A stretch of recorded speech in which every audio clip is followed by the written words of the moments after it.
ओम शांति। तो आज का विषय है हम अपने स्वोन्नति के लिए क्या क्या पुरुषार्थ करें, क्योंकि जिसकी अपनी स्वयं की उन्नति होती है वो सदा खुश रहता है। जो अपनी स्वयं की उन्नति करेगा भविष्य में उसके मंदिर के सामने लाइन लगेगी।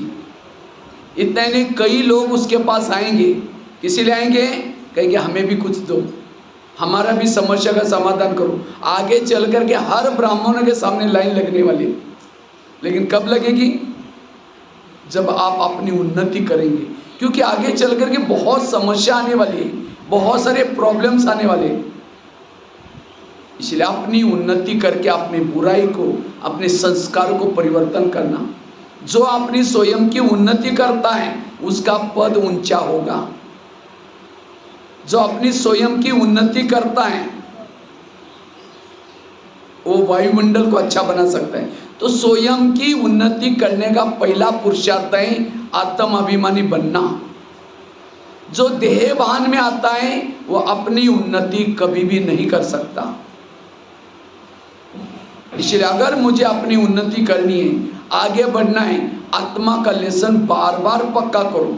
मैं आत्मा हूँ, मैं आत्मा हूँ। ब्रह्मा बाबा ने नारायण बनने के लिए क्या पुरुषार्थ किया? क्या किया बाबा ने? बाबा रोज आत्मा का पाठ पक्का करते थे। मैं आत्मा हूँ, जयशोदा आत्मा, ये आत्मा आत्मा। आज हमारा इस लेसन के तरफ ध्यान, क्योंकि जब हम देह भान में आते हैं हमारे अंदर के काम, क्रोध, लोभ, मोह, ये विकार जागृत होते हैं। जो देह के भान में आता है वो एकाग्र नहीं हो सकता। देह के भान वालों को दूसरे के दोष दिखते हैं।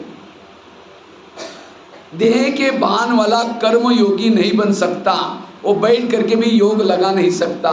इसलिए अगर मुझे अपनी स्वयं की उन्नति करनी है, ये आत्मा के लेसन को पक्का करूं।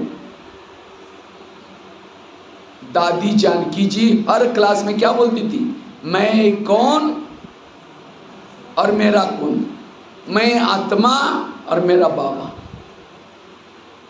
इस बात को हमें क्या करना है? पक्का करना है। जितना आत्मा के स्वरूप में टिके रहेंगे, आत्माभिमानी बनेंगे, उतना रात को सोए हैं योग लगा रहेगा, रास्ते में चल रहे योग लगा रहेगा। जितना आत्मा के स्वरूप में टिके रहते हैं, जैसे जिस घर में लाइट होती है वहाँ भूत कहाँ होता है? जहाँ अंधेरा हुआ होता भूत होता है। एक भूत, दूसरा भूत, पूरा बंगला भूत बन जाता है। इसी तरह जिस शरीर में आत्मा का बाण नहीं है वहाँ काम का भूत, क्रोध का भूत, सारे भूत होंगे। श्री बाबा हर मुरली में कहते हैं बच्चा आत्मा समझो। राम रावण का युद्ध चलता है, राम रावण का एक सिर काटता है, फिर दूसरा काटता है, रावण मरता नहीं। फिर विभीषण आकर के क्या करता है? उसके कान में सुनाता है ये ऐसा नहीं मरेगा, उसके नाभि में तेल लगाओ। और जब नाभि में तेल लगा रावण क्या हो गया? मर गया। इसी तरह आज हम भी रावण को मारने में लगे, कोई 2 साल से, कोई 3 साल से, लेकिन रावण नहीं मर रहा है। क्यों? देह भान के नाभि में तीर नहीं लगा। इसलिए आत्मा का पाठ पक्का करना। तो हम आत्मा का पाठ पक्का कैसे करें? मुझे लगता है टोटल ज्ञान का सारा है आत्माभिमानी बनो। बाबा परमधाम से क्यों आया है? क्यों आया है? हमें आत्माभिमानी बनाने के लिए आए। सतयुग कब आएगा? जब हम आत्माभिमानी बनेंगे तो क्या आएगा? सतयुग। ये सतयुग था, ये कलयुग बना क्यों? देह भान में आने से कलयुग बना है। अभी कलयुग का सतयुग कब बनेगा? जब हम आत्माभिमानी बनेंगे। बाबा ने जो 4 सब्जेक्ट रखे, कौन से? ज्ञान, योग, धारणा और सेवा। क्यों? आत्माभिमानी बनने के लिए। आज कई कहते हैं मैं रोज मुरली रोज सुनता हूँ, कभी भी मैं मुरली मिस नहीं करता हूँ। अगर आप मुरली सुनते हैं, आपका भान क्या चाहिए? आत्मा का भान चाहिए। अगर मुरली सुनने के बाद आत्मा का भान नहीं है, मुरली सुनने तक है, धारणा में नहीं है। जो पॉइंट को धारण करता है वो पॉइंट स्वरूप बनता है। बीच बीच में ताली भी बजाते रहेंगे।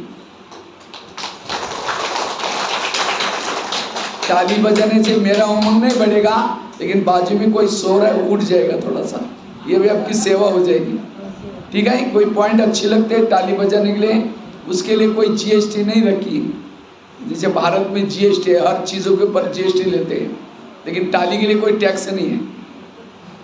ताली बजाने से और ही आपकी मेमोरी पावर भी एक्टिव हो जाएगी थोड़ा, क्योंकि हाथ में क्या होता है, एक्यूप्रेशर के पॉइंट होते हैं, ताली बजाने से एक्टिव हो जाएगी।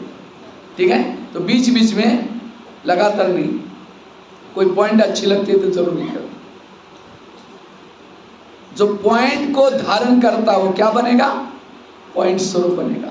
आज कई कहते हैं हम योग रोज लगाते, कभी भी योग मिस नहीं करते। अमृत वाला करते हैं, नुमा शाम का करते हैं, ट्रैफिक कंट्रोल। अगर योग करते हैं तो भान क्या चाहिए, आत्मा का भान चाहिए। अगर आत्मा का भान नहीं है, योग आपका केवल बैठने तक है, असली योग नहीं है। अगर सचमुच आपका योग होता तो आपका कौन सा भान रहता, आत्मा का भान रहता। आज कई कहते हम धारणा पवित्रता की, खाने की, पीने की, सारी धारणा मेरी योग्य है। अगर आप धारणा योग्य है, भान क्या चाहिए, आत्मा का भान चाहिए। अगर भान नहीं है, आपकी धारणा दिखावटी है, असली धारणा नहीं है। आज कई कहते हम जब भी ज्ञान में आए खूब जीवन में सेवा की, ब्राह्मण बन करके। अगर आपने सेवा की तो आपका भान क्या चाहिए, आत्मा का भान चाहिए। अगर आत्मा का भान नहीं है, सेवा नाम मान शाल के लिए कर रहे। जो दिल से सेवा करता है, दुआएं मिलते हैं, दुआई वाला आत्माभिमानी बनता है। ये 4 सब्जेक्ट का टोटल सारा आत्माभिमानी बनना।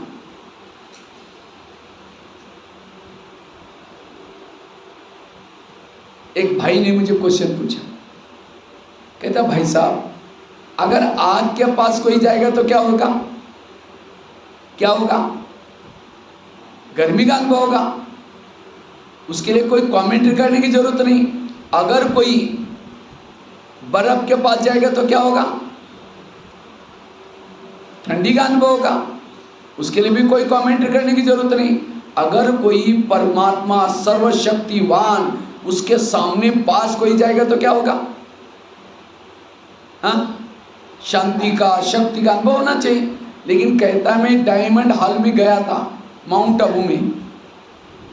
गुलजार दादी के तन में बाबा आए थे, 4 घंटा गुलजार दादी के तन में आए थे, बैठे थे डायमंड हॉल में। और कहता मैंने बिल्कुल स्टेज के नजदीक जगह लिया था, लेकिन कहता मुझे कोई अनुभव नहीं हुआ, ना शांति का ना सुख का। ऐसे कैसे हो गया? तो मैंने एक उसको एग्जाम्पल दिया, बड़ा सा चुंबक है, चुंबक के सामने लोहे का टुकड़ा डालो तो क्या हो जाएगा, खींच लेगा। इसका मतलब चुंबक बहुत अच्छा है, लेकिन लोहे के टुकड़ों को बड़े से कपड़े के थान के अंदर लपेट करके डालो, खींचेगा? चुंबक खराब है, चुंबक अच्छा है। हमने लोहे के टुकड़ों को कपड़े के अंदर लपेट करके डाला है, इसीलिए हिल भी नहीं रहा है। इसी तरह बाबा के भी एक चुंबक है। जब बाबा के सामने बैठे आत्माभिमानी होकर के बैठो। अगर देह भान के अंदर, कपड़े के अंदर, देव रूपी कपड़े के अंदर लपेट करके बैठेंगे, कोई अनुभव नहीं होगा। परमात्मा की अनुभूति का आधार है आत्माभिमानी स्थिति। इसलिए पहला लेसन जिसका पक्का है वो अपनी उन्नति करता है। आज हर ब्राह्मणों में प्रॉब्लम है, क्या, योग नहीं लगता, मेरे को सहन नहीं होता, मेरे के साथ इसकी बनती नहीं है, मेरे संस्कार बदलते नहीं। इस सारी प्रॉब्लम का जड़ है आपका देहभान। इसलिए देही अभिमानी बनो, सारे प्रॉब्लम खत्म होंगे। अशरीरी बनने से, विधेयी बनने से, निराकारी बनने से सारी समस्या खत्म हो जाएगी।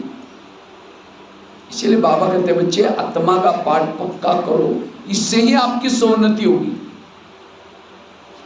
सौन्नति का ये आधार है। गुणों का कभी पुरुषार्थ नहीं किया जाता।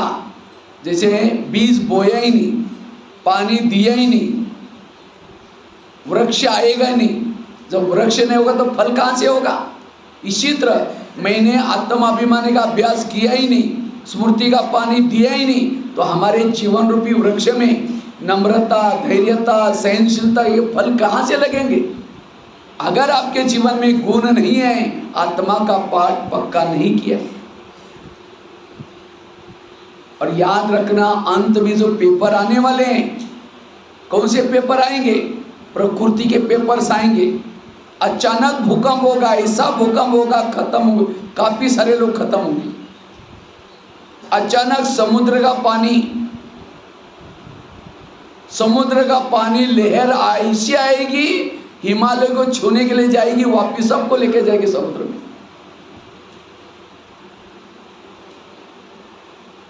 प्रकृति के पेपर आएंगे, खाने पीने के पेपर आएंगे, विकारों के पेपर आएंगे। तमाम पेपर में पास होने के लिए आत्मा का पाठ पक्का चाहिए। भविष्य में आने वाले पेपर को पास करना है, ये आत्मा का पाठ पक्का चाहिए। मुझे लगता है कुछ दिन पहले एक लाइन बाबा ने कही थी, ईंटें गिरेगी, दीवार गिरेगी, तो भी भय न लगे, डर न लगे। ये कब होगा? जब आत्माभिमानी बनेंगे।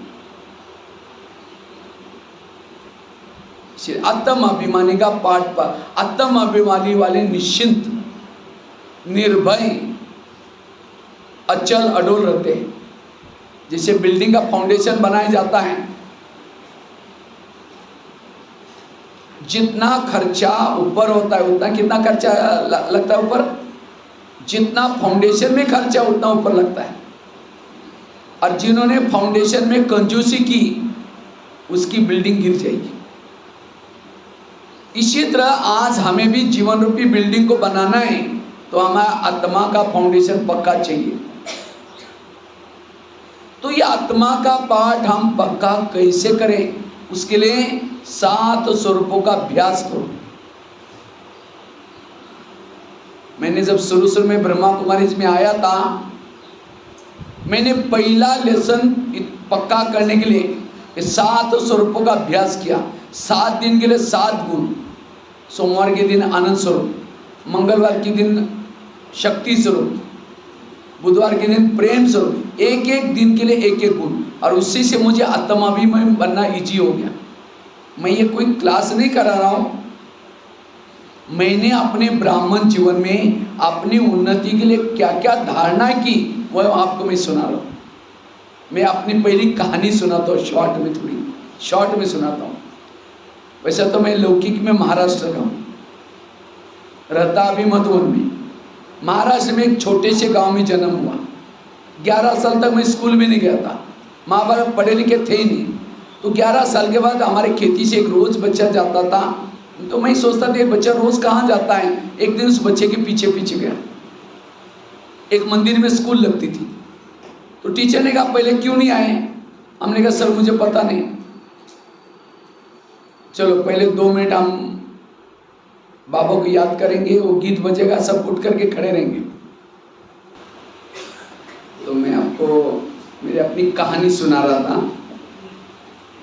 वैसे तो लौकिक में महाराष्ट्र से 11 साल स्कूल में नहीं गए थे, तो 11 साल के बाद स्कूल में गए।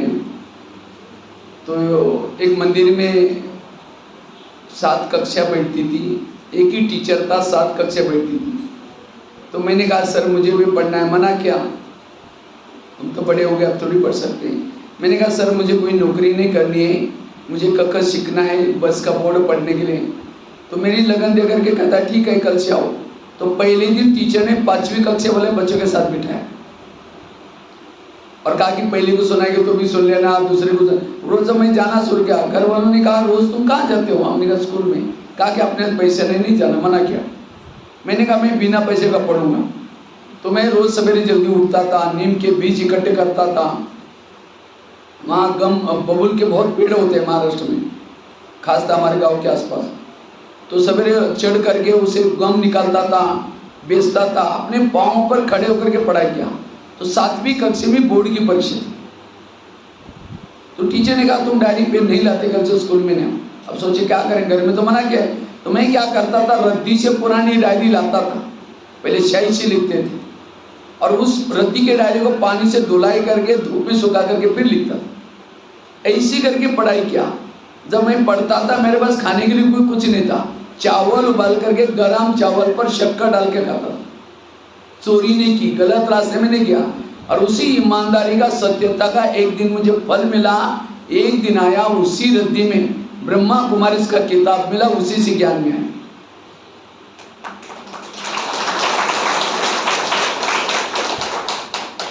तो उसमें कुछ बातें बड़ी अच्छी लगी, और खास तो 3 लोग का चित्र मुझे बहुत अच्छा लगा, क्योंकि मनुष्य चांद तक गए। हम 8 दिन पहले टीचर ने सुनाया था, नील आर्मस्ट्रांग, आर्मस्ट्रांग, ऐसे कुछ वैज्ञानिक के नाम थे।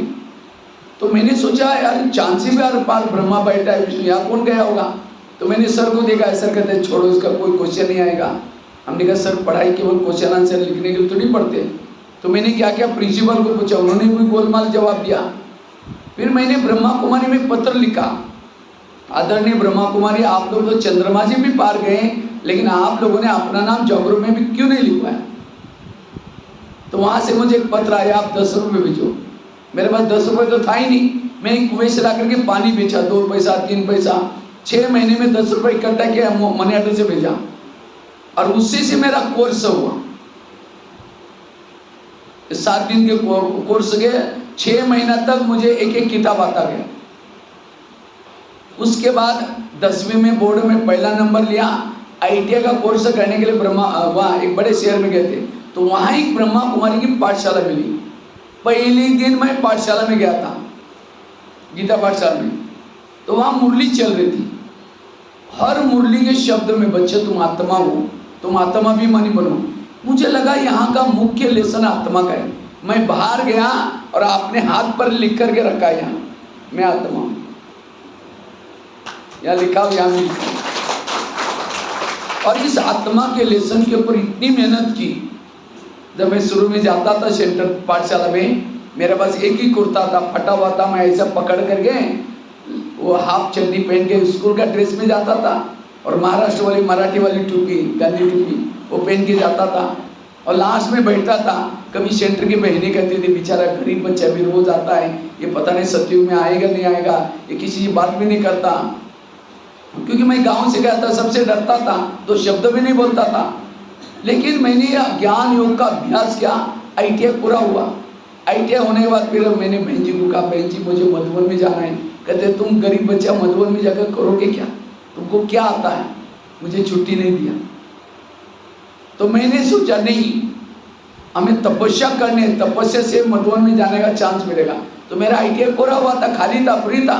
जब तक कॉल आएगा हमने सोचा तपस्या करेंगे।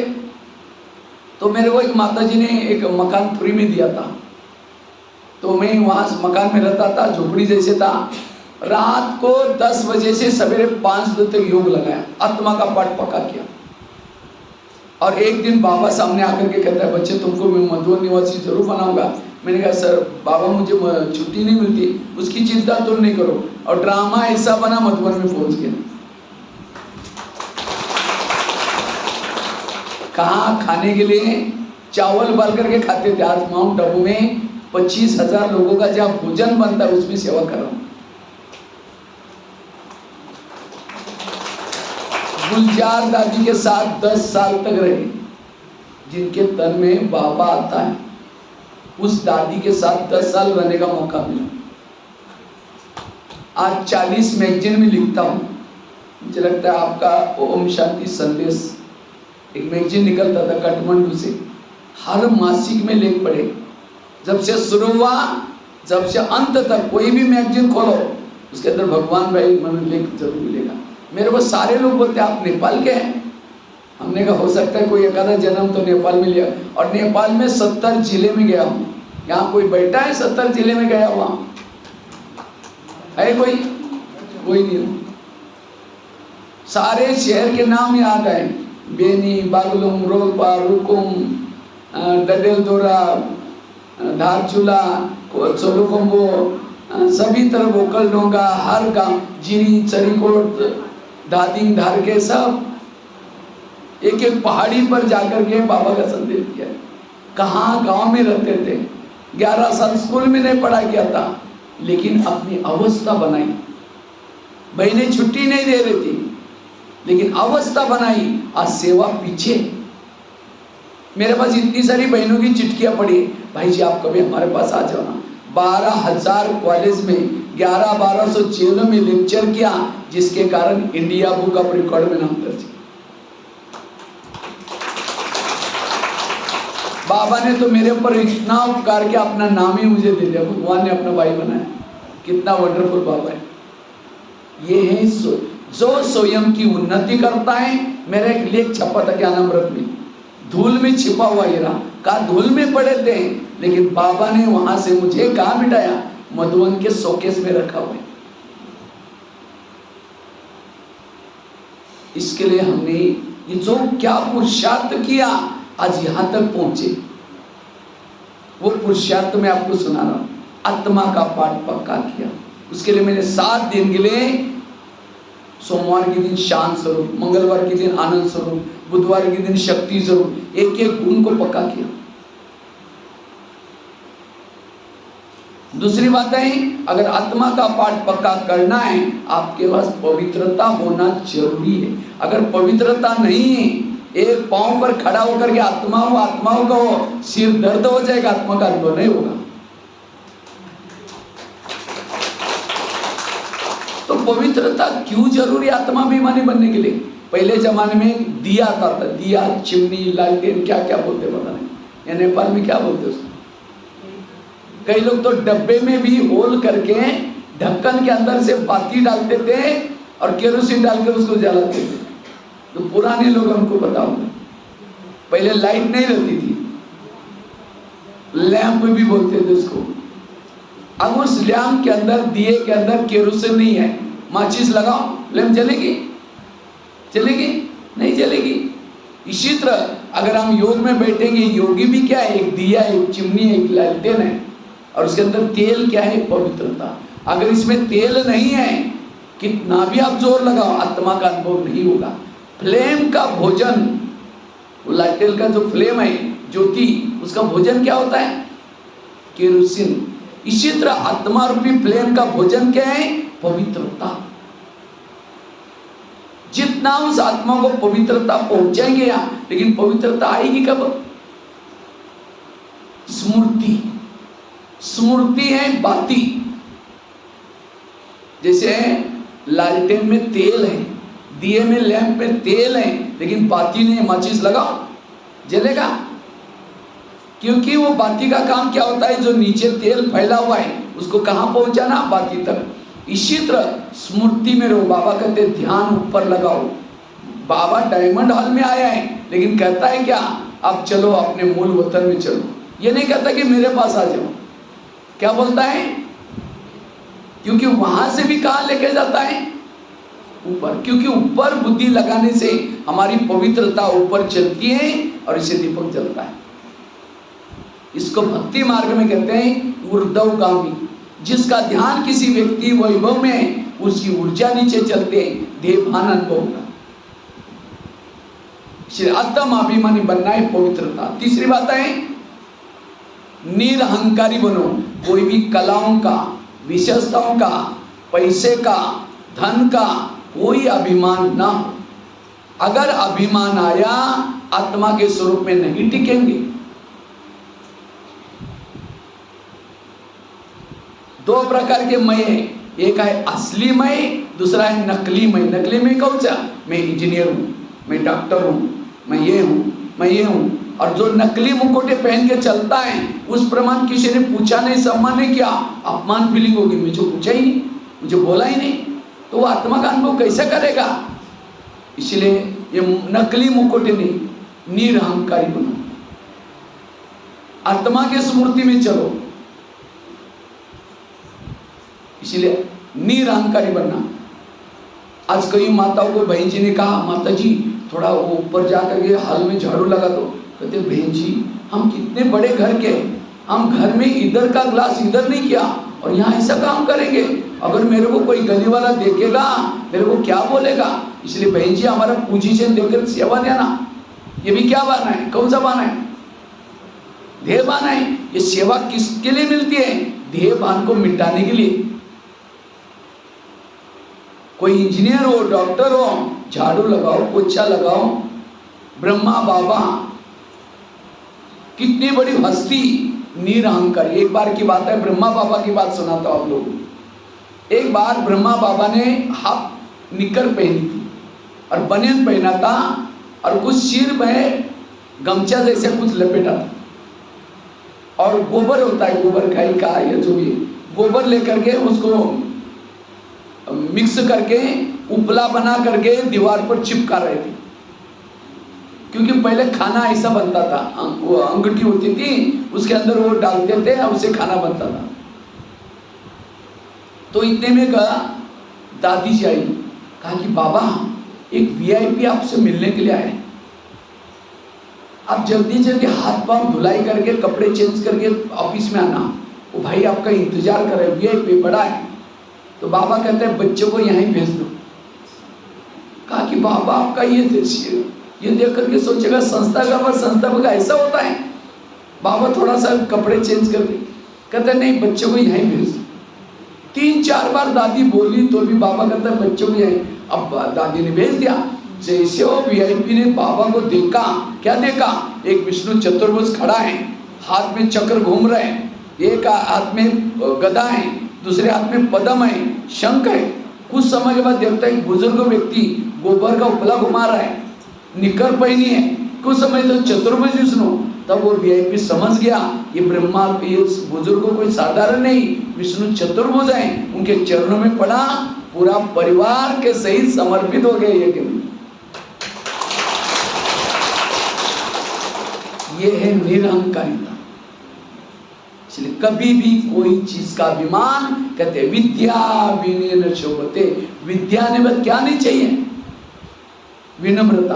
बाबा कहते मेरे अच्छे अच्छे बच्चे थे, ज्ञान वो करते थे, लेकिन आज चले गए। क्यों गए? उनको अभिमान आया, धन का अभिमान, कुछ देने का अभिमान, चले गए। अभिमान वाला ज्ञान में टिक नहीं सकेगा। एक माता जी, मैं मधुबन में बोर्ड लिख रहा था, एक माता जी आई और माता जी कहते हैं भैया यहाँ मधुबन में आते हैं ना बड़ा मजा आता है, लेकिन सेंटर पर रहते जाते हैं तो हमारी अवस्था ही बिगड़ जाती है। मैंने कहा क्यों? कहते हैं भैया हम बहुत पुराने लोग हैं, बहुत पुराने। जब हमारे शहर में बहनें आई, सेंटर आया, उनको रहने का कुछ भी नहीं था, तो उन्होंने क्या किया, हमारे घर का सहारा लिया। हमारा घर बड़ा है, उसमें रहते रहे, जिज्ञासा आते गए, बड़ा अच्छा ये हो गया। अभी नया सेंटर बना है। जब बहनें उधर चली गई हमको पूछती, हमने उनको इतना मदद की, ये किया वो किया, और अभी पूछती नहीं, इसीलिए हमें बड़ा बुरा लगता है, इसीलिए अवस्था बिगड़ती है। मैंने कहा माता जी बाबा तो पूछता है ना?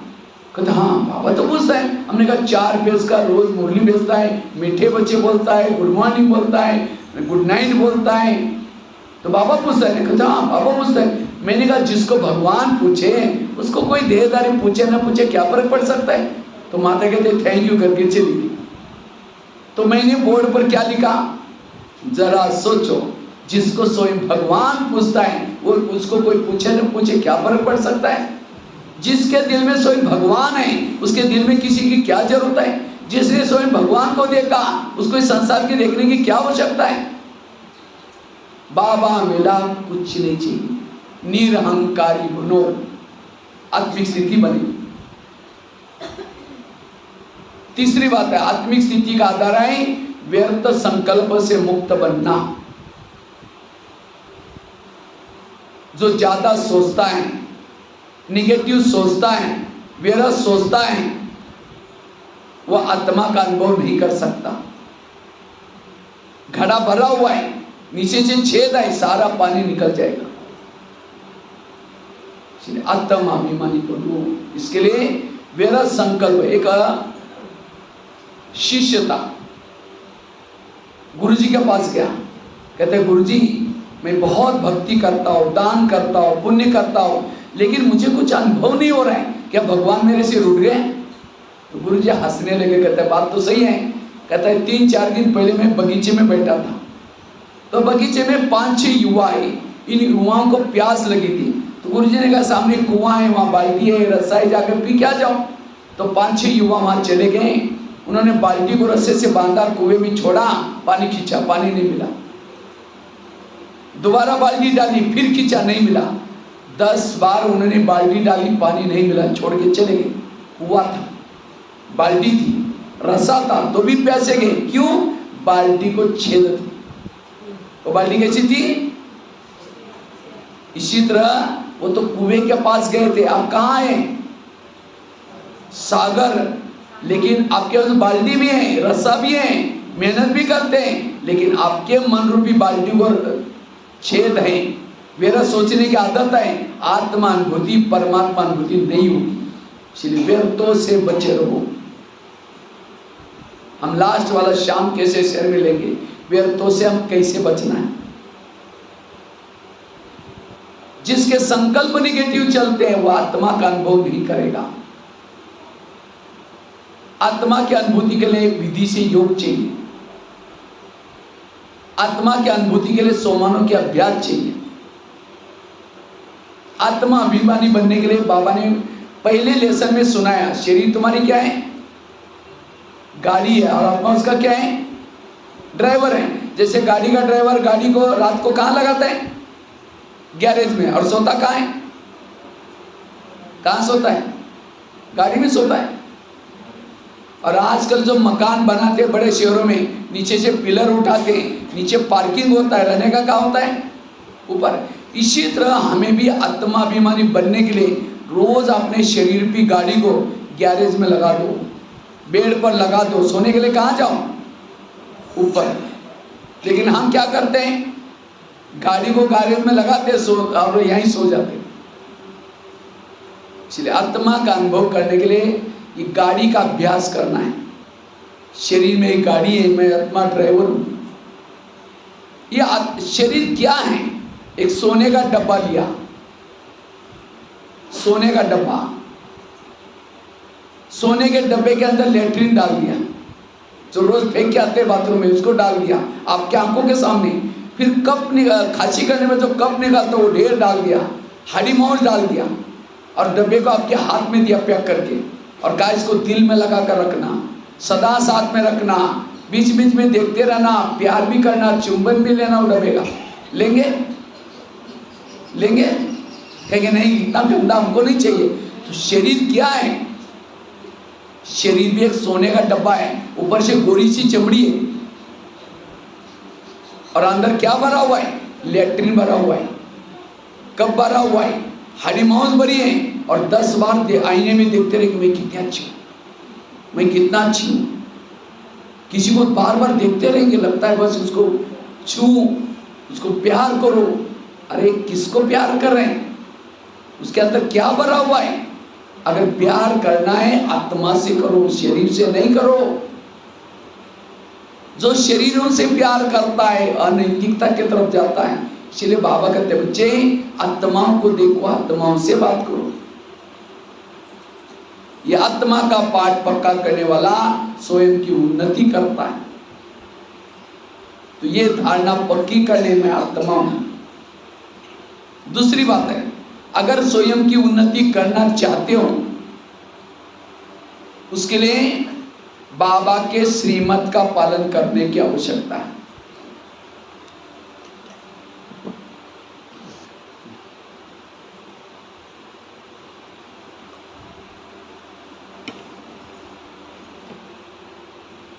जो श्रीमत का पालन करता है वही स्वयं की उन्नति कर सकता है। अगर आपकी उन्नति नहीं हो रहे, आप श्रीमत प्रमाण नहीं चल रहे, तो इनरवा वाले, आसपास वाले, पाठशाला वाले, आप लोग कितना परसेंटेज बाबा के श्रीमत प्रमाण चलते बताओ? हर एक का अलग अलग है। तो हर एक का 2-4 जन बताओ तो पता तो चलेगा।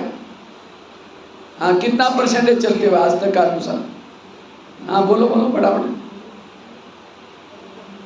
हाँ बोलो बड़ा। अपना बताना, मैं 90% श्रीमद् प्रमाण चलती हूँ, मैं 80% चलती हूँ। कितना चलती हूँ? श्रीमद् तो पता है ना, अमृत वाला रोज उठना, मुरली रोज सुनना, बाहर का भोजन नहीं खाना, क्या क्या नियम है ब्राह्मण बनने वाले, पवित्रता का पालन, ये सारे नियम आप कितना परसेंटेज पालन करते हो? बताओ फटाफट जवाब। हाँ, 50%। चलो, एक भाई ने कहा 50%, और बताओ माताएं। हाँ, क्यों बोल ही नहीं रहे, क्या बात है? 80% एक आवाज आए, 80, 50, और बताओ। हाँ, 90%, 80%, बहुत अच्छा। हाँ, और बताओ। हाँ, 90%, 100%, वाह, 100 भी है। आजकल कई भाई बहन नियम किसको समझते? रोज अमृत वाला उठना, अमृत वाला उठे, लेकिन बाबा के सामने जाकर के झुटका का लगाते योग के आधे मार्ग कटोगे। अगर आपने मुरली सुनी, मुरली के पहले योग नहीं किया, आधे मार्ग कटोगे। मुरली सुनी, सारा दिन उस मुरली प्रमाण चले नहीं तो भी मार्ग कटोगे। केवल सुनने के 1-2 मार्ग मिल गए। मुरली के टोटल समझो, मुरली सुनने के आपको 10 मार्ग है, लेकिन आपने मुरली सुनने से पहले योग नहीं किया, उसमें से आधा मार्ग 5 मिल गए। लेकिन मुरली सुनी, लेकिन सारा दिन चले नहीं तो भी आपके 4 मार्ग कटोगे, केवल 1 मार्ग मिल गया। और हम क्या समझते? मैंने नियम प्रमाण चला, बाहर का भोजन नहीं खाया, घर का बना हुआ खाया, बातें करते खाया, आधे मार्ग कट। समझो भोजन के लिए 5 मार्ग हैं, 2.5 मार्ग मिल गए। बैच नहीं पहना, मार्ग कट। यूनिफॉर्म में नहीं आए, मार्ग कट। गुस्सा किया, मार्ग कट। सेवा की, मैं बनाया, मैंने किया, मार्ग कट। अब बताओ रिजल्ट। सुबह को मिली हल्दी की काटे, कहता मैं पंसारी बन गया, और ऊपर सभी के कंप्यूटर लगे। जैसा जिनको मार्क मिलता है कंप्यूटर में जमा होता है। हाँ, हाँ, हाँ, इसलिए ये दासिया, ये साहूकार, इतने लोगों की कैसी बनते हैं? इस आधार से। जैसे हिंदी में लिख दिया, मैं शांति सागर की संतान हूं, और शांति मारे वाले मात्रा पीछे से मार दी, मराठी वाली। पढ़ने वाला कहेगा ये रॉन्ग है, आधे मार्ग कट हो गए, ग्रामेटिकल मिस्टेक। आपने कर्म किया, लेकिन वो कर्म विधि से करना, हर चीज विधि से, तब उसके मार्ग जमा होते। इतना नियमों की गहराई है। लेकिन हम नियमों का उल्लंघन क्यों करते? कभी बैच नहीं पहनते, कभी यूनिफॉर्म नहीं पहनते, ये क्यों? कभी बाहर का भोजन कभी खाना पड़ता है, क्यों? लोक लालच। याद रखना, लोग इस दुनिया में ऐसे घोड़े पर बैठने में नहीं देंगे, पैदल चलने में नहीं देंगे। अगर यहाँ आएंगे तो क्या बोलेंगे? अरे ये क्या पहन के रखा है, सफेद ड्रेस, बिल्ला, बाहर का भोजन नहीं खाते, फैशन नहीं करते, ये कोई लाइफ है क्या? खाओ पियो मौज करो। ठीक है, कल से यहाँ नहीं आओ, बाल खुले करके, पैंट पहन करके, एक सिगरेट लेकर के गली में घूमो। क्या बोलेंगे? अरे ये कौन सा अवतार कर क्या है? कोई पूजा पाठ करो, कुछ भक्ति करो, भगवान इस दुनिया में भेजा है, ये क्या है? वो कर रहे थे तभी बोल रहे थे, ये कर रहे तो भी बोल रहे थे। इसीलिए कहते हैं सुनो सबकी, करो अपनी नहीं श्रीमत की। फटाफट अपनी बता दिया, क्योंकि अपनी करते इसलिए अपनी बता दिया। सुनो सबकी, करो श्रीमत की, ना अपनी, ना जन की, ना मन की, ना परमत की, श्रीमत की सुनो। जो श्रीमत प्रमाण चलता उसका जिम्मेवार भगवान है, और जो मन मत जनमत प्रमाण चलता उसका जिम्मेवार खुद है। सीता कमजोर क्यों बनी? सीता तो नेपाल की थी ना, क्यों कमजोर बनी? उसने श्रीमत में मनमत मिक्स किया। क्या कहा? चलो 2 मिनट उठ करके फिर बाबा को याद करके फिर बैठेंगे। तो हमारा सौन्नति का दूसरा पॉइंट चल रहे हैं। श्रीमत का जो उल्लंघन करता है वो अपनी उन्नति नहीं कर सकता, लेकिन श्रीमत का उल्लंघन करने का पहला कारण है लोक लाज। तो मैं सीता की बात सुना रहे थे। सीता कमजोर क्यों बनी? उसने श्रीमत में क्या मिलाया? उसको कहा था चाहे कुछ भी हो जाए रेखा उल्लंघन करके नहीं जाना, लेकिन उसने क्या क्या श्रीमत में मन मिक्स किया। क्या बोला? ये साधु है, अगर इसको भिक्षा नहीं देंगे नाराज हो जाएगा, श्राप देगा। ये श्रीमत में क्या मिलाया और बाहर गई, रावण उठा कर गए। इसी तरह हम भी किसी के घर में जाते हैं, क्या सोचते हैं? 10 साल के बाद इनके पास आए, अगर इनका खाएंगे नहीं नाराज हो जाएगा, ये हमें कुछ बोलेंगे। और उसको राजी करने के लिए हमने क्या क्या श्रीमत का, और भगवान क्या हो गया? भगवान तो राजी नाराज नहीं होता, आपका तकदीर नाराज हो गया। इसलिए कोई भी ऐसा काम ना करो जो भगवान नाराज हो जाए, मेरा तकदीर नाराज हो जाए। इसलिए श्रीमत का पालन। या फिर भी नेपाल में लोकलाज कम चलती। मैं तो राजस्थान में आसपास में जाता हूँ ना, सेंटर पर मधुबन के आसपास में, जब वहाँ क्लास में माता आते हैं घूंघट लेकर के बैठेंगी, पूरा चेहरा ढक करके बैठेंगी। वहाँ प्रथा है ऐसी, पूरा चेहरा ढका हुआ होगा। अगर दृष्टि लेना है थोड़ा सा घूंघट ऐसा करके, ऐसा एक आंख से ऐसे देखेंगे। अभी कुछ दिन पहले राजस्थान की बहुत सारी माताएं मधुबनी में बाबा मिलन में आई थी सेवा में। तो मैं भी अपना 8-10 साल पहले की बात है, मैं अपना टेलीफोन एक्सचेंज में कुछ खड़ा था कुछ काम करने के लिए। तो इतने में माता जी आई, उसको फोन करना था।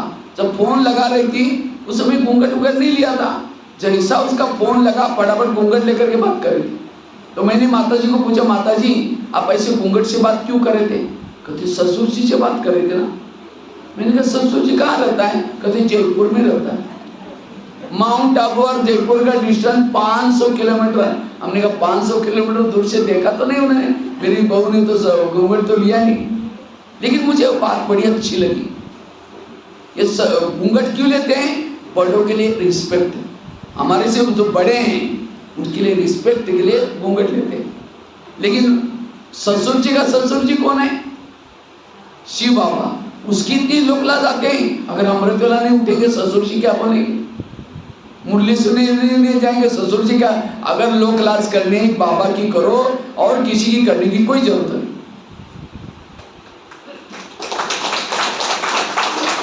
लोगों की लाज करते करते कहां पहुंच गए। इसलिए कभी भी श्रीमत आज लोकलाज करेंगे विकर्म बन जाएगा और धर्मराजपुरे में सजा मिलेगी। कोई लोग आएंगे, धर्मराज इनको छोड़ो, मैंने इनको चिढ़ाया था इसीलिए उन्होंने नियम को तोड़ा। कोई आएगा? इसलिए ऐसा काम करो जिसे भगवान राजी हो जाए। श्रीमत प्रमाण चलेंगे उन्नति होगी, मनमत प्रमाण चलेंगे नीचे उतर आएंगे। और ये एक जन्म चलना है, एक ही जन्म। और यहां तो ज्यादा नियम थोड़ी है, रोज अमृत वाला उठो, मुरली सुनने के लिए आओ। आज भक्ति मार्ग में क्या क्या करते थे मुझे याद है। मैं माता जी को, हमारे लौकिक माता जी को देखता था। हमारे यहाँ तो हम खेतों में रहते थे, बड़े बड़े कुएं रहते थे। तो माता जी कुएं के अंदर उतरती थी, पानी बहुत गहरा में रहता था तो भी नीचे उतर करके नहाती थी। और नहा करके गीले कपड़े के साथ ऊपर आती थी और आ करके एक डंडा, 2 किलोमीटर दूर मंदिर था तो वहाँ क्या करती थी, सोती थी। उसके बाद उसके डंडा रहता था, उसे लाइन लगाती थी, फिर आगे जाकर फिर सोती थी। ऐसे सोते सोते मंदिर तक जाती। धूप हो, आंधी हो, गर्मी हो, सर्दी हो, बाबा तो ऐसा तो नहीं करता ना आपको। नहा करके गीले कपड़े से आप आओ, बोलता है कैसे भी आओ, चेयर पर बैठो, कैसे, कोई नियम इतने ज्यादा नहीं। इसलिए आज हमें ईश्वरीय नियमों का पालन करना है। बाबा के दो प्रकार के बच्चे हैं, एक कच्चे दूसरे पक्के। तो आप कौन सी लिस्ट में? पक्के कौन कौन है? हाथ खड़ा करो। तो पक्के बाबा के बच्चे हाथ खड़ा करो। अच्छा, सभी हाथ खड़ा करें। चलो हाथ नीचे करो। और कच्चे कौन कौन है? कच्चे वाले हाथ खड़ा करो। अच्छा, हाथ क्या पक्का में, लेकिन बैच नहीं पहना है, वो तो कच्चा ही कहेंगे ना उसको। हाथ क्या पक्का में, लेकिन यूनिफॉर्म में नहीं है, उसको मैं छुट्टी देता हूँ। जिसके घर वाले के प्रॉब्लम है, लोग कुछ ये है, उसके लिए छुट्टी है, भले वो पहन ले। लेकिन जिसको घर वाले बोलते नहीं, कुछ करते नहीं, तो भी हम, जैसे स्कूलों में भी यूनिफॉर्म का मार्क कटता है, इसलिए स्थूल बाबा के प्रति मेरा प्यार है, ये ऊपर से भी दिखाना है नियमों से, और अंदर से भी दिखाना है। मैं कई बार ट्रेनों में जब जाता हूँ, बसों में जाता हूँ, कई भाई बहने मुझे मिलते हैं, कहते आप ब्रह्मा कुमारी में जाते हैं? मैंने कहा हाँ, बैच देख करके। तो कहते हम भी मानते हैं ब्रह्मा कुमारी को, हम भी जाते हैं। हमने कहा मुरली सुनते आप? मुरली तो नहीं सुनते।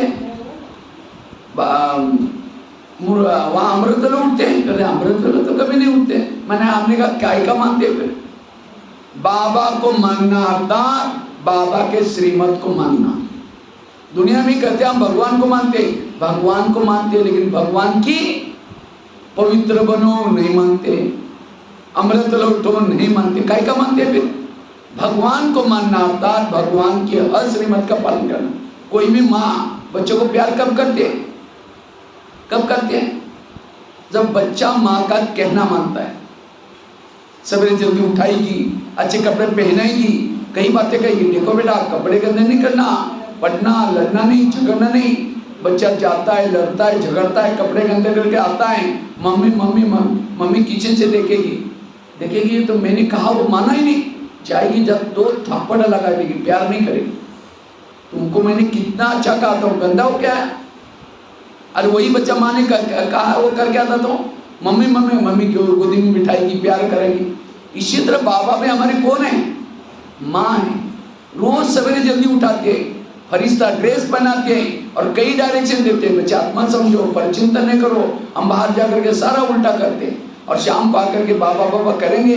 जैसे बच्चा मम्मी मम्मी करता है, मम्मी किचन से खिड़की से देखते हैं, तो बाबा भी ऊपर से परमधाम से खिड़की से देखता है, मैंने जो उसको कहा करके आया, नहीं करके बोलो तुम चिल्लाते, मैं ठीक हूँ। फिर कहीं कहते बाबा से योग लगता ही नहीं। अगर नहीं लगता, दाल में काला है, उसके नियमों का पालन नहीं कर रहे। इसलिए ईश्वरीय नियम मर्यादा का पालन करना, तब स्वयं की उन्नति कर सकेंगे। जैसे खांसी है, डॉक्टर के पास जाते हैं, डॉक्टर क्या कहता है? ये दवाई ले लो, लेकिन खट्टी चीजें दही वगैरह मत खाओ। और पेशेंट दही भी खा रहे हैं और खट्टी चीजें भी खा रहे हैं, दवाई भी खा रहे हैं, क्या होगा? बीमारी ठीक होगी? इसी तरह हम यहाँ भी आ रहे हैं और नियमों का भी उल्लंघन कर रहे हैं। ईश्वरीय नियमों का पालन करने वाले स्वयं की उन्नति कर सकते हैं। बहुत सारे नियम हैं, एक होता है नियम, दूसरा होता है मैनर्स, तीसरा होता है मर्यादाएं। ईश्वरीय नियम क्या है? जो ईश्वरीय नियमों का उल्लंघन करता है विकर्म बन जाता है, पाप कर्म बन जाता है। मैंने जन्म जन्मांतर का पाप ही खत्म नहीं किया, दोबारा मैं करूंगा, वो कब खत्म करूंगा? इसलिए ईश्वरीय नियमों के लिए दृढ़ प्रतिज्ञा, मुझे करना है, मुझे करना है। मैनर्स भी चाहिए, मर्यादा भी चाहिए। बाबा कहता है माया मेरी बेटी है। कौन है? माया बाबा की कौन है? बेटी। और हम बाबा के कौन है? बेटे। तो माया और हमारा रिश्ता क्या हो गया? हाँ, भाई बहन। कोई बहन भाई को थप्पड़ भी मारते। कब? जब बाप का कहना नहीं मानेंगे, बहन थप्पड़ मारते, कहते भैया ज्यादा होशियारी कर रहे क्या, मेरे बाप का नहीं मानते। इसी तरह माया बहन भी आपको थप्पड़ कब मारते हैं? जब बाप का कहना नहीं मानेंगे, अमृत जला नहीं उठेंगे, थप्पड़ मारते हैं। मुरली सुनने के लिए नहीं आएंगे, थप्पड़ मारती है। इसलिए आज से माया के सामने प्रतिज्ञा करो, माया बहन सॉरी, आज से मैं कभी नियमों का उल्लंघन नहीं करूंगा। तो माया तो खुश हो जाएगी, वाह मेरा भैया कितना अच्छी कमाई कर रहे हैं। इसलिए ईश्वरीय नियमों का उल्लंघन कभी नहीं करना है, श्रीमत का पालन करना है। कई भाई बहने नियमों का उल्लंघन क्यों करते हैं? नियमों को समझते ही नहीं। कभी कभी बाबा कहते हैं बच्चे तुम आत्मा भाई भाई हो, तो कई कई पति पत्नी ज्ञान में चलते हैं, तो पत्नी पति को क्या बोलते हैं? भाई जी चलो जल्दी मुरली के लेंगे तो मुरली पूरी हो जाएगी। अगर कोई पड़ोसी सुनेगी तो अरे या अपने पति को भाई जी बोलते हैं। और कभी जाकर उनको ज्ञान सुनाओ, हमारा ज्ञान बहुत अच्छा, अब चलो ना, कहीं हमको टाइम ही नहीं है। उनको टाइम है, आने की इच्छा है, लेकिन उसी दिन की बात सुनी थी, पति को भाई भाई समझते हैं, तब से उनको लगता अगर इनके ज्ञान में चलेंगे हमको भी पति को भाई जी बनाना पड़ेगा, चले नहीं आएंगे। तो ये विकर्म बन गया। बाबा का ये भाव नहीं कि अपने पति को भाई जी बनाओ, जैसे भाई के जो साथ दृष्टि है वृत्ति है, पति के साथ भी रखो, ये भाव है। दृष्टि वृत्ति विकारी और कहने में भाई जी बोला, क्या फायदा? बाबा कहते बच्चे संबंधी को भूल जाओ। तो कहीं कहीं तो जाते ही नहीं, 5 10 साल जाएंगे नहीं, और बार बार कहते हमारे संबंधी बहुत बड़े हैं, उनके 4 ट्रक है, बड़ा दुकान भी है, तो बड़े व्यापारी भी हैं, बार बार बुद्धि गए और जाते थे नहीं। और कभी जाएंगे 10-12 साल के बाद, कहेंगे हमारा ज्ञान बहुत अच्छा, आप चलो ना, आजकल हम ब्रह्मा कुमारी भी जाते हैं, कहते हमको टाइम ही नहीं है। उनको टाइम है, आने की इच्छा है, लेकिन उनको लगता है अगर इनके ज्ञान में चलेंगे, जैसे इन्होंने हमको छोड़ा हमको भी सबको छोड़ना पड़ेगा, इसलिए नहीं आएंगे। तो ये डिसर्विस हो गई। इसलिए कई लोग बोलते हैं ना ब्रह्मा कुमारी वाले घर वाले छुड़ाते, क्यों बोलते हैं? किसी ने तो छुड़ाया ना। इसलिए जाओ आओ, मुझे लगता है कल ही की मुरली थी, कल या परसों की। बच्चे गृहस्थी में रहते हो भी तोड़ निभाओ, तोड़ निभाओ मतलब जाओ आओ, बुद्धि उन्हें नहीं लगनी चाहिए। कभी बाबा कहते बच्चे ये शरीर बहुत विनाशी है, ज्यादा ध्यान नहीं दो। कहीं जब खांसी आई, बुखार आया, ध्यान ही नहीं देंगे, कहेंगे विनाश है ना, क्या करना है, अब 4-5 साल चलाना है, इतना बुखार होगा आप कुछ नहीं कर पाएंगे। जितना विनाश है उतना काम का भी है, इसलिए उसके संभाल करो, अटैचमेंट नहीं रखो। एक भाई ज्ञान में चलता था 1 साल तक। एक बार होटल में गया और समोसा मंगाया, समोसा जानते हैं ना, सिंगाड़ा भी बोलते हैं, समोसा नेपाल में खाते हैं समोसा। मैदे को बेल करके आलू का मसाला बना करके भरते हैं, तलते हैं, उसको समोसा बोलते हैं। तो 1 किलो समोसा मंगाता है, ज्ञान भी चलता है। 1 किलो समोसा मंगाया और मैदे का छिलका ऊपर का फेंकता है और मसाला खाता है। तो मैनेजर ने देखता रहा, कहता है तुम मैदा पसंद नहीं करता? कहता पसंद तो करता हूँ, लेकिन आजकल मैं ब्रह्मा कुमारी आश्रम में जाता हूँ, उन्होंने कहा कि बाहर का नहीं खाना, इसलिए बाहर का निकाल करके मैं अंदर का खा रहा हूँ। उसका अर्थ ये है बाहर का न खाना मतलब दूसरे का हाथ का बना हुआ न खाना। इसलिए होटल पर बोर्ड लिखा है, होटल, हो सके तो यहाँ से टल, बाहर का बना हुआ। सिनमा, सिन मतलब पाप, माँ मतलब मदद, पाप की माँ। कहा कुछ किया, भक्ति कोई गलत नहीं। कहते हैं उपवास करने से भगवान प्रसन्न हो जाता है। कौन सा उपवास? उप मतलब नजदीक, वास में रहना, बुद्धि से सदा परमात्मा के पास रहना, ये है उपवास। लेकिन लोगों ने कौन सा किया? पेट का उपवास किया। अब जिस दिन पेट का उपवास करेंगे बुद्धि पेट के तरफ जाएगी, पर कहाँ जाएगी? कहा कुछ किया कुछ। इसलिए बाबा के महावाक्यों को समझो, अर्थ सही समझना जरूरी है। कहते दिवाली आती है, दिवाली में क्या करते हैं नेपाल में? मैं तो 4 दिवाली नेपाल में मनाई है। एक बार गोरखा में गया था, तब दिवाली देखा, दिवाली कैसी होती है यहाँ की। दिवाली में क्या क्या करते हैं? एक तो सफाई करेंगे 8-10 दिन से, और क्या करते हैं? दीपक जलाते हैं, जलाते दीपक। फटाके यहाँ कम बजाते। मैं जब गोरखा में गया था, ना कि बराबर थोड़े कोई बजाया, लेकिन फटाके कम बजाते हैं।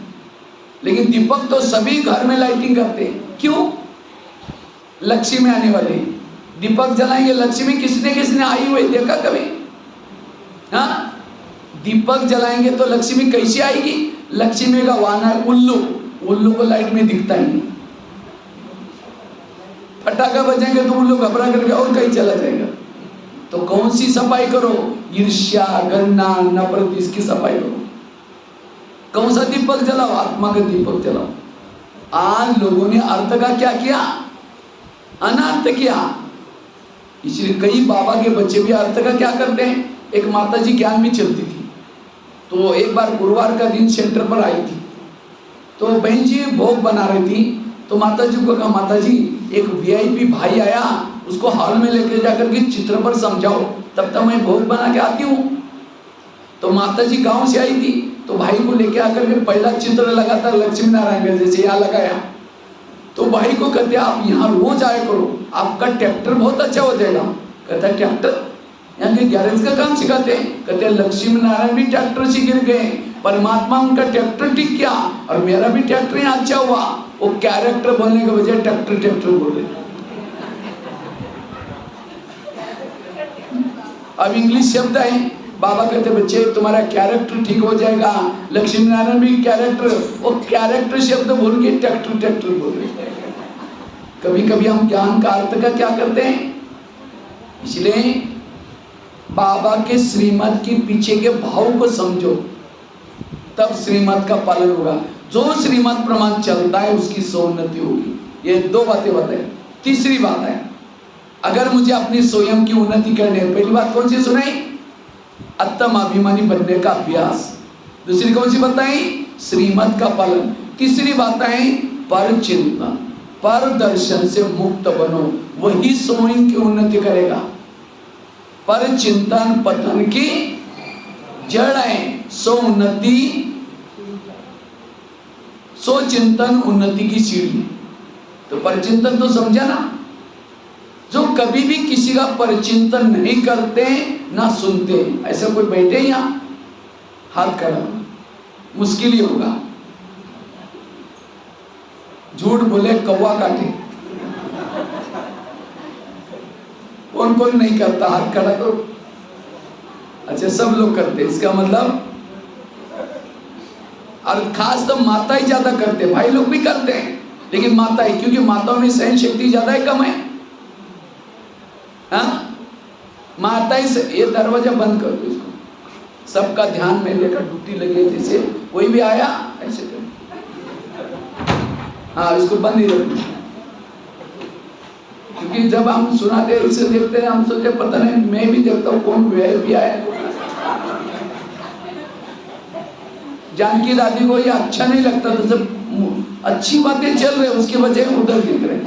विद्यार्थी माम 5 लक्षणम बक ध्यान काक चेष्टा अल्पारो ग्रह त्यागो ब्रह्मचर्य। वही विद्यार्थी अभी तो कौन है? ईश्वरी विद्यार्थी, जिसका ध्यान एकाग्र। कौन आया इधर? वो नहीं, हमारे विद्यार्थी के लक्षण नहीं है। अल्पारो, जिसको नींद किसको आते है? जो ज्यादा खाना खाता है, ऐसा करता रहता है, नींद करता रहता है। कई तो क्या करते हैं? घड़ी में देखते रहेंगे, आप कब तक भाई जी पूरा करने वाले। वो विद्यार्थी नहीं, बच्चों को सबसे अच्छी घंटी कौन सी लगती है? लास्ट में घंटी बजते ऐसा किताब लेके भागेंगे, वो गिर भी गए गेट में, उठ के भागेंगे, जेल से छुट्टी हो गई। एक जेल है, पढ़ेंगे लिखेंगे बनेंगे नवाब, खेलेंगे कूदेंगे बनेंगे खराब। इसलिए एकाग्र होकर के ध्यान से सुनना। तो मैं आपको सुना रहा था, क्या बात चल रही थी? पर चिंतन से बचना। और माताएं ज्यादा पर चिंतन करती, क्योंकि माताओं में सहन शक्ति ज्यादा है कम है? बताओ माताएं। माताएं सहन तो करती हैं, सहन की भी बातें अपने तक नहीं रखेगी। पति ने कुछ बोला, थप्पड़ थोड़ी फटाफट मार देगी, चुप तो बैठेगी। जैसा पति ऑफिस में चला गया, खेती में चला गया, पड़ोसने के बाद जाकर बैठेगी, पूछेगी खाना खाया? और क्या खाओ, मेरे पति ने बड़ा घमासान किया। वो कहेगी मेरा भी कोई कम है क्या? वो अपने पति की, अपनी सास की, अपने बेटी की सुना रही है, अपने बेटे, इसको कहेंगे परचिंतन। और वो जाते जाते बोलेगी, मैं कभी कभी धमकाती हूँ, तुम भी कम नहीं करना, अभी कंट्रोल में रख, नहीं तो आगे चल के बड़ा मुश्किल हो जाएगा। बस वो बातें सुन के आई, सारा दिन याद रहता। अब शाम को आएगा मैं धमकाऊंगी, शाम को आएगा मैं धमकाऊंगी। शाम को जब आता पानी मांगता है, कैसे निकले, तेरे को आता नहीं, गुस्से से पानी दिया, खाना गुस्से से बनाया। जैसा पियोगे पानी वैसी बनेगी वाणी। जैसा गुस्से से खाना खाया, गुस्से वाला, 2-3 महीने के बाद उसका खून अशांत बना, शांति के लिए दोस्तों के पास जाता है, फिर नशा करता है, फिल्में देखता है। फिर कुछ समय के बाद वो माता क्या बोलते हैं, मेरा पति बिगड़ गया। किसने बिगाड़ा, आपने गुस्से से खाना किया, गुस्से से पानी दिया। इसलिए कहते हैं माताएं जागी संसार जागा, माताएं सोई सारा संसार सोया। इसलिए माताओं को कभी भी परचिंतन, अभी नवरात्रि आने वाली, कब है, और यहाँ दशहरी का त्योहार बड़ा धूमधाम से मनाया जाता है। मैं तो दशहरी के त्योहार भी 3-4 बार मनाया। वो बड़ा सा तिलक लगाया जाता है, इतना बड़ा, 5 उंगली से लगाया जाता है ऐसा। हाँ, मैं एक बार जनकपुर में था, कहे कि भैया आपको ही तिलक लगाना है। मैंने सोचा ये कैसे 5 उंगली से लगा होगा। कहते हमारे से बड़े जो होते हैं ना वही तिलक लगाते हैं। तो मैंने सारे भाई बहनों को सभी को तिलक लगाता हूँ, इसलिए मुझे पक्का हो गया दशहरी का टीका। और दिवाली के समय 7 तिलक लगाते, एक पहला सफेद लगाएंगे, फिर 7 कलर, 7 आत्माओं के गुणों का प्रतीक है। नेपाल में सारी संगम की बातें बात डालने के लिए, इसलिए पर चिंतन। अभी नवरात्रि आने वाली है, तो नवरात्रि में पहले बीज बोते हैं, यहाँ बीज बोए हैं 13-14 तारीख को। और बीज को क्या करते हैं, फिर पानी देते हैं, उसको क्या बोलते हैं, जौ बोलते हैं, जवारा। फिर दशहरे के दिन काट करके यहाँ कान में लगाते हैं। हाँ, तो ये ज्ञान के बीज जो आपके कान में डाल रहा हूँ, ये बीज को पानी देना, स्मृति का पानी देना, और तब जाकर के आपका तिलक यहाँ बड़ा हो जाएगा आत्मा का, तब रावण को मार सकेंगे। जब आत्मा की स्थिति नहीं, रावण नहीं मरेगा। पुराने संस्कार जो पानी डाल रहा हो, जो इसको स्मृति का पानी देना, वो केवल कान में डाल देंगे, ये लगाने से तो रावण थोड़ी मरने वाला है। हर साल अगले बार फिर दशहरा आता है, तो ये बीज डाल रहा हो अभी दशहरे के पहले, तब आपके लिए दिवाली आएगी, खुशी के दिन आएंगे। इसलिए इस दशहरे में रावण को मारना, कौन सा रावण मारो, आज से मुझे किसी का परचिंतन नहीं करना है। सब हाथ आगे करेंगे। वो भाई कहाँ गया, फोटो लेना भाई। सब हाथ आगे करेंगे और प्रतिज्ञा लेंगे, प्यारे बाबा, मैं जैसे बोलूंगा पीछे बोलेंगे, प्यारे बाबा, ये संगम युग चल रहा है, संगम युग का अनमोल समय चल रहा है। आज से हम किसी का परचिंतन नहीं करेंगे, किसी के दोष नहीं देखेंगे, किसी के दोष देकर के वायुमंडल खराब नहीं करेंगे, पर चिंतन से मुक्त रहेंगे। इस नवरात्रि में ये पर चिंतन रूपी राक्षस को मार देंगे। आज से कभी पर चिंतन नहीं करेंगे, श्रीमत का पालन करेंगे। ओम शांति। अब ये हाथ की लाज रखना, ऐसे नहीं कि प्रतिज्ञा की फिर बाहर गए। और परचिंतन कैसे करते हैं, पहले तो क्या करेंगे, देखेंगे आसपास में, चलो 2 मिनट बाबा को याद करेंगे, खड़े रहेंगे सभी। जिनको कोई उठने की तकलीफ है नहीं, नीचे बैठ सकते हैं, नहीं ऐसे नहीं कोई बीमार है खड़े है, ठीक है, जो अच्छी तरह उठ सकते वही उठ सकेंगे। तो बात चल रही थी कि परचिंतन,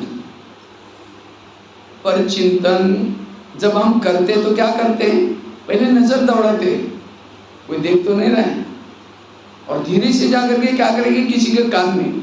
अब किसी को उल्टी आता है तो क्या करता है वो, किसी को जो वॉमिटिंग आता है तो क्या करता है,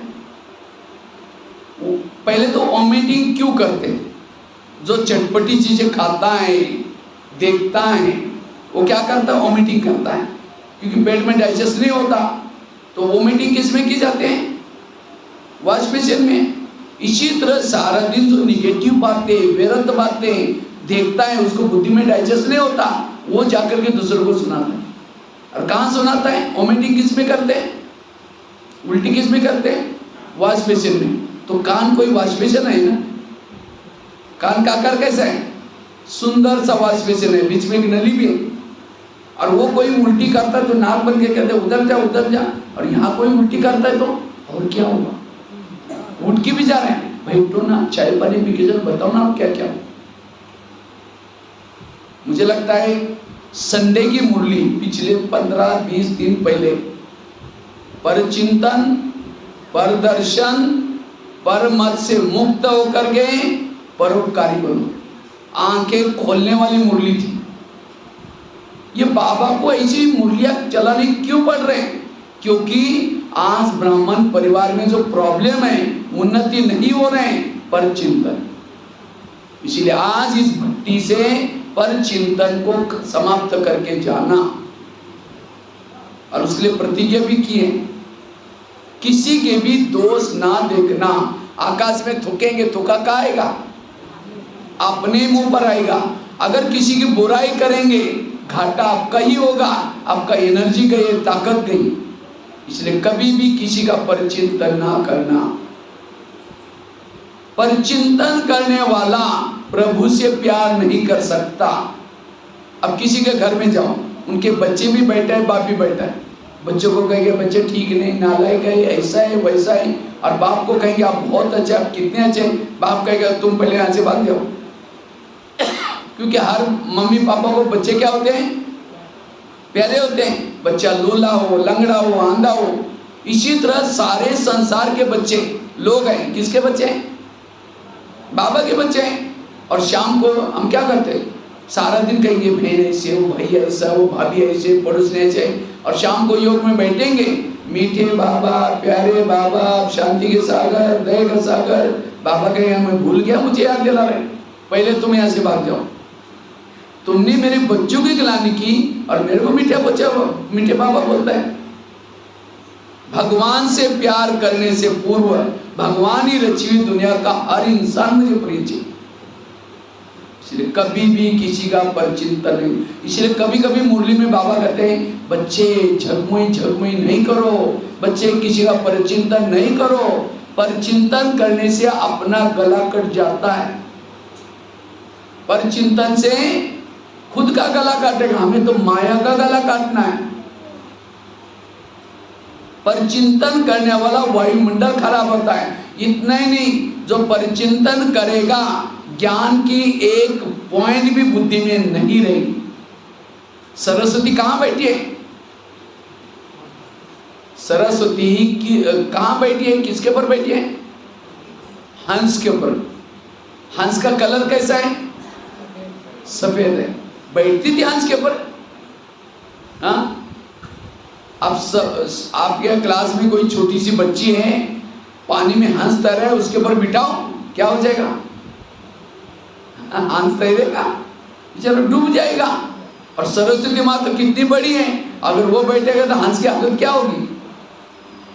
ये चित्र करता है ज्ञान उसके दिमाग में बैठता जो हंस है।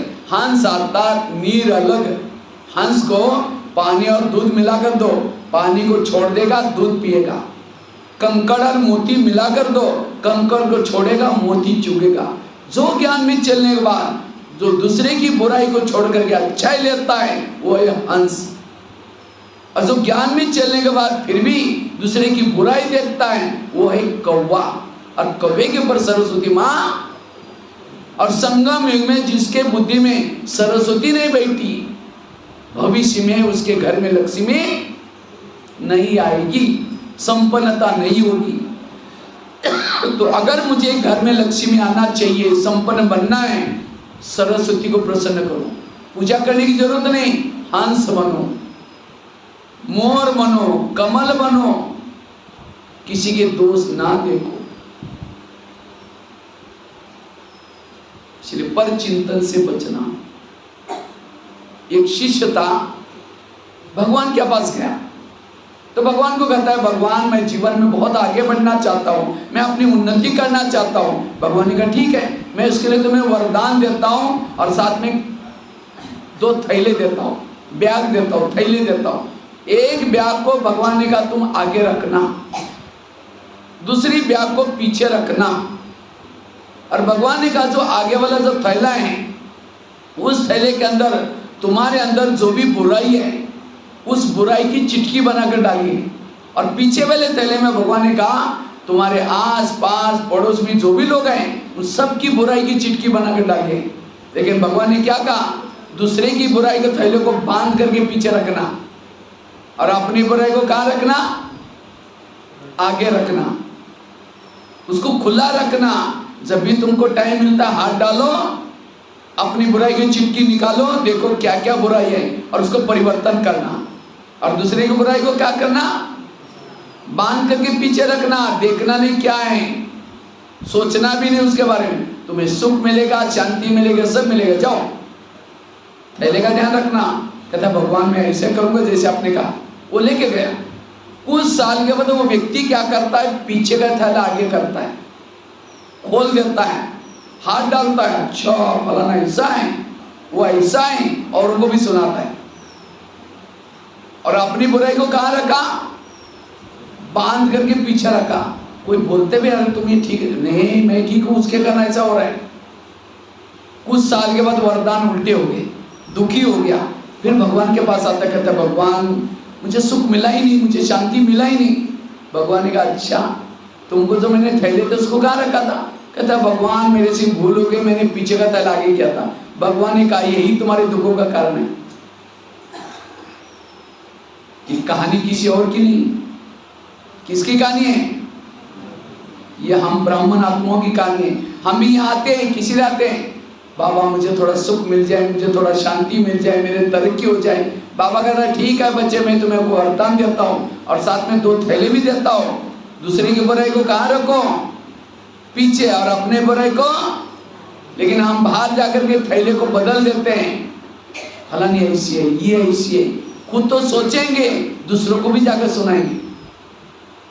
मुझे गुलजार दादी के साथ रहने का 10 साल मौका मिला दिल्ली पांडुभवन में। मैंने गुलजार दादी की एक विशेषता क्या देखी, दादी को कोई आकर के किसी की बुराई सुनाता था, दादी सिर नहीं हिलाती थी, हाँ हाँ नहीं करती थी। सुनाने वाला बोल बोल करके निकल जाता था, बंद हो जाता। लेकिन हम क्या करते हैं, जब कोई सुनाता है अच्छा और क्या हुआ, अच्छा अच्छा अच्छा, बस यही। बाबा कहते बच्चे जीते जी मर जाओ। तो आप लोग मरे हैं जिंदे, बताओ आप लोग मरे हैं या जिंदे हैं, मरे हैं। अब कोई मरा हुआ व्यक्ति है, उसको कहो कि अरे तुम तो कितने अच्छे थे, तुम कैसे मर गए, खुश हो जाता है चेहरा, कुछ नहीं, एकदम स्थिर। और उसकी ग्लानि करो, अरे तुम बेकार है, अच्छा ही मर गए, कहता है क्या बात है मैं सुन रहा हूँ। अब ग्लानि करो, कुछ भी करो, स्थिर। तो अगर आप मरे हैं, कोई परचिंतन सुनाता है तो अच्छा और क्या हुआ। अगर सिर हिल रहा है, जिंदे। या कभी कभी मर जाते हैं, जिंदे भी हो जाते हैं। अब किसी को जला के आओ और जैसे घर में आए वही वेलकम कर रहा है आपका, डर जाएंगे यार ये क्या हो गया, इसको जला के आया था। चलिए जीते जी मरो। परचिंतन करने से वायुमंडल खराब हो जाता है। जैसे कोई फैक्ट्री से धुआं निकालता है, गवर्नमेंट क्या करता है, पॉल्यूशन हो जाएगा इसलिए लॉक मार देता है उसकी फैक्ट्री को बंद। इसी तरह अगर आप परिचिंतन करेंगे, बाबा ऊपर से देखेगा परम धाम से, ये नेपाल के कौन सी फैक्ट्री से धुआं निकल रहा है, बाबा उसके बुद्धि का ताला बंद कर देगा।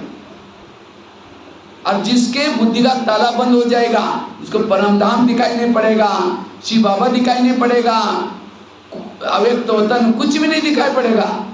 इसीलिए कई कहते हम पहले जब आए थे ना, योग लगता था, दिखता था, भी नहीं दिख रहा है, ताला लग गया। इसलिए बुद्धि को ताला ना लगे, परचिंतन ना करना। बाबा ने उस मुरली में इतनी गहरी बातें बताई थी। शुरुआत की थी, आपको याद है वो मुरली? शायद मैंने विराट नगर का जो संडे की मुरली चलती है उसमें खास क्लास भी कराया था उसके ऊपर। बाबा ने कहा कई बच्चे जब जन्म लेते हैं, लोग क्या होते हैं, खुश हो जाते हैं, कई जन्म लेते हैं, 2-4 महीने में वो बच्चे मर भी जाते हैं। तो कई ब्राह्मण आत्माएं जन्म लेते हैं, मर भी जाते हैं। और क्यों मरते हैं? किसी के दोष देखेंगे, किसी का अवगुण देखेंगे, पर चिंतन सुनेंगे। पर चिंतन सुनने से भौला कर अब अच्छा आप छोड़ भी चले गए, क्या हुई? संस्था का घाटा हो गया? संस्था का क्या बिगड़ा? सेंटर का क्या बिगड़ा? आप चले गए और 11 आएंगे, 10 आएंगे, आपके कारण सतयुग बनना कैंसल नहीं होगा, घाटा आपका हो जाएगा। इसलिए कभी भी, और ये क्यों मर जाते हैं? किसी के दोष देखते हैं, और ये यहाँ भी पैसे देने वाला लागे करता है, वो बहन जी ऐसे है, भाई जी ऐसा है, कुछ दोष देखेंगे, खुद तो बिगड़ेंगे, औरों को भी बनाएंगे, उसको भी लेके जाएंगे। ये बहुत बड़ा पाप कर्म हुआ। इसलिए अगर इस ब्रह्मा कुमारी में मैं कभी 40 साल से देख रहा हूँ, बहुत अच्छे अच्छे लोग थे, बहुत सेवा करते थे, लेकिन आज वो ही नहीं, चले गए। क्यों गए? उन्होंने यहाँ किसी के दोष देखे, आज वो चले गए। घाटा किसका हुआ? इसलिए पर चिंतन से बचना। एक कहानी सुना तो ध्यान से सुनना।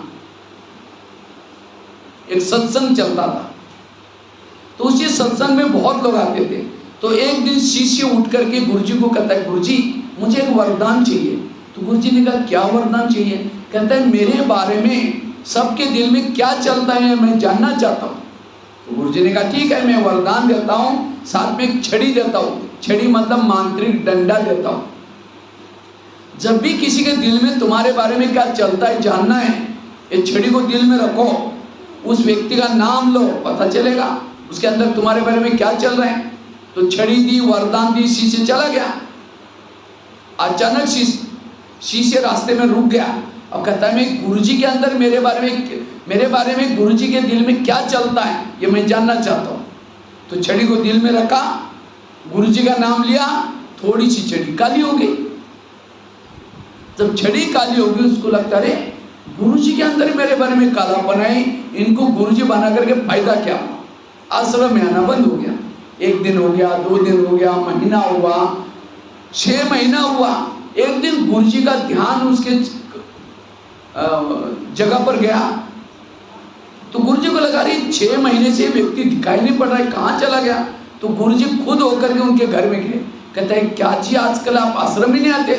नहीं जी, आजकल कोरोना काल चल रहे हैं, थोड़ा मेरे बच्चों की परीक्षा चल रहे हैं, थोड़ा आजकल खेती का धान निकालने का टाइम आए, तो आज थोड़ा तो मेरी तबीयत ऊपर है। गुरुजी ने कहा, आप 6 साल से आते थे, आंधी आए, तूफान आए, आपके घरों में किसी की शादी हुई तो भी आते थे, कोई मर गया तो भी आते थे, अब क्या हुआ? नहीं जी, नहीं, जरूर कुछ बात है। कहता है, गुरुजी आपके अंदर मेरे बारे में कालापन है, जो छड़िए ने उसे मैंने देख लिया। गुरुजी ने कहा, अच्छा ये बात है क्या? लेकिन तुमने देखा कि तुम्हारे अंदर औरों के बारे में कितना कालापन है? कहा कि नहीं देखा। देखो, शिष्य ने छड़ी को दिल में रखा, अपना नाम लिया, पूरी छड़ी काली हो गई। गुरुजी कितनी काली थी? हाँ, थोड़ी सी काली थी, बाकी सारी सफेद। और शिष्य की पूरी काली, बाकी थोड़ा सा सफेद। अपनी काली देखकर के शर्म आई, सिर झुकाया। गुरुजी ने कहा, कोई बात नहीं, मैं जब आश्रम में आया था मेरी भी छड़ी पूरी काली थी, मैंने तपस्या करके, सेवा करके, दान पुण्य करके इतनी बची है, वो तो मैं कर ही रहा हूँ। अगर तुम मेरे को देख करके नहीं आएगा, जो तुम्हारे सफेद बन रहे 6 साल से, वो भी काली हो जाएगी।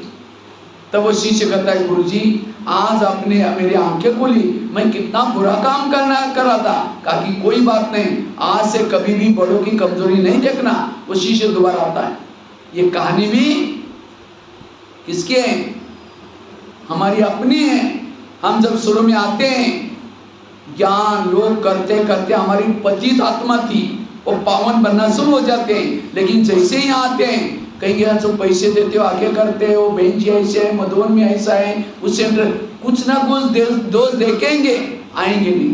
फिर बहने फोन भी करेंगे, भाई माता जी आजकल आप आती नहीं, माँ बहन जी थोड़ा सा काम है, तबीयत थोड़ी ढीली, कारण तो कुछ और है, नहीं आएंगे तो घाटा किसका हुआ? इसलिए आज से किसी के दोष ना देखो, पर चिंतन ना करो, तब उन्नति होगी। उन्नति के लिए यह धारणा पक्की चाहिए। पर चिंतन करना यह बहुत बड़ा रोड़ा है। इसको खत्म करना। क्योंकि याद रखना, भावना और योग इसका बहुत गहरा कनेक्शन है। जितना मधुबन के प्रति भावना, चंद्र के प्रति भावना, उतना आपका योग ऊंचा। तो कोई भी हालत में आप अपनी भावना को खराब नहीं करो, पर चिंतन से बचे रहो। और उसके लिए आप लोगों ने प्रतिज्ञा भी की है। तो कौन कौन आज से कभी किसी का परचिंतन नहीं करेंगे, वो हाथ खड़ा करो, हाथ खड़ा करो। जो जो समझते आज से हम वो भी परचिंतन नहीं करेंगे, ऊंचे ऊंचे हाथ खड़ा करो। फोटो खींच रहे, मधुबन में फोटो बाबा को दिखाएगी। चलो ओके, ताली बजाओ सभी। 3 बातें सुनाई। पहली बात कौन सी सुनाई? आत्माभिमानी बनना। दूसरी कौन सी बताई? श्रीमत का पालन करना। तीसरी कौन सी बताई? परचिंतन कभी नहीं करना। ये 3 चीजें स्व उन्नति का आधार। अभी हम थोड़ा योग करेंगे और उसके बाद फिर बीच में थोड़ा सा आप लोग पानी वगैरह पी के फिर बैठेंगे, ठीक है? सभी कमर सीधी करके बैठेंगे। हम थोड़ा सा एक एक्सरसाइज